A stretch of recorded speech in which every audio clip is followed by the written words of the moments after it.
அதிமுக முன்னாள் அமைச்சர்கள் மேலே இனிமே புதுசாக போட வேண்டியது இல்லை, போட முடிஞ்சால் சந்தோஷம் தான்.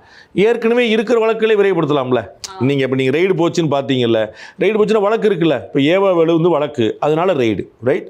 அப்போ அதே மாதிரி விஜயபாஸ்கரோ தங்கமணியோ வேலுமணியோ மற்றவங்களோ கேசி வீரமணியோ யாரெல்லாம் வழக்கு யாரெல்லாம் ரெய்டுக்கு உள்ளானாங்களோ அவங்கள வழக்கு இருக்கும்ல, வழக்கு விரைவுபடுத்த வேண்டியதானே. அப்போ நீங்கள் அதிமுகவா திமுகங்கல்ல, நீங்கள் அவங்கள பூரா உங்கள் கட்சியில் சேர்த்துட்டு இருக்கீங்களே. அதுதான் இப்போ என்ன நடவடிக்கை எடுப்பாங்களா மாட்டாங்களான்னு ஒரு கேள்வியில் இருக்கு. அது என்ன விமர்சனம் பண்ணுவாங்க அப்படின்னா, நம்ம அதான் நான் எந்த முன்முடிவுக்கும் வர வரும்ல. அதனால திரு விஜய் மேலே பாசிட்டிவாகவும் வர வரும்ல, நெகட்டிவாக வர வரும்ல.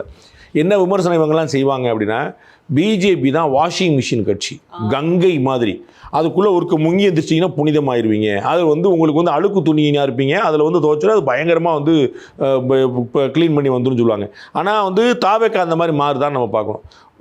திரு விஜய் அவர்கள் தமிழக முதலமைச்சர் சொல்கிறார், 2017 இந்த நாட்டாண்ட புண்ணியவான்கள் அப்படின்றார்.